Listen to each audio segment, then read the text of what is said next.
I remember getting the rejection letter from them, and they said, we're not going to fund you because your language is dead. And I said, our language isn't dead, it's asleep. My name's James Pepper Henry. You can call me Jim, and I'm a citizen of the Kaw Nation.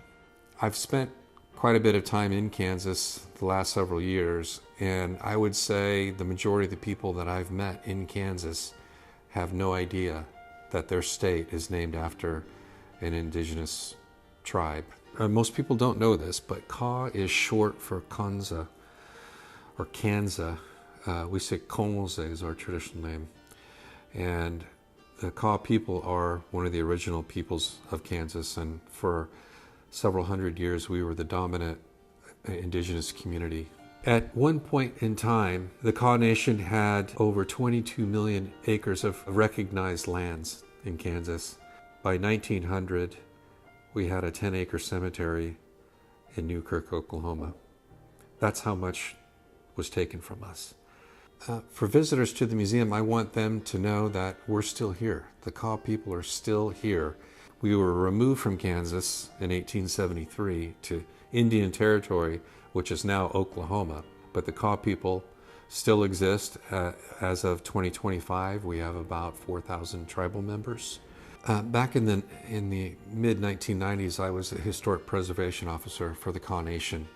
And at that point in time, we did not have a language program, and there were no fluent speakers left in our tribe. My grandparents and others, they were sent to boarding school and forced to give up their indigenous language. They were not allowed to speak Kaw, and actually were punished if they did speak the language.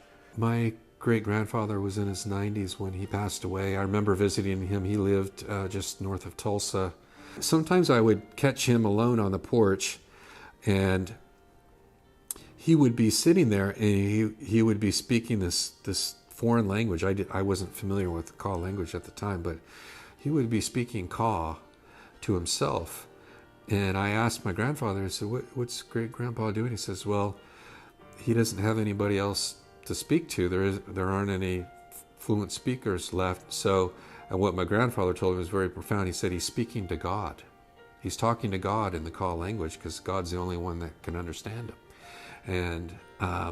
And that's when it sunk into me, starting to realize that, 8 or 9 years old, how much we've lost as a tribe, as a people. And that there are remnants of it still out there, and we can put it back together again. And fortunately for us, there was a young man at the time named Robert Rankin, or Bob Rankin, who was a language student at University of Kansas, and he spent a couple summers recording the language, verb conjugations, and sentence structure, and so on and so forth. Developed a dictionary and a lexicon for the Kaw language. We had applied for a grant, and they said, we're not going to fund you because your language is dead.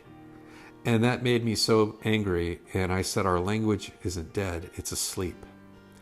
And it's kind of ironic that the federal government, these government-sponsored boarding schools, forced us to give up our language, and now you're saying our language is dead and you won't fund us to rebuild our language again.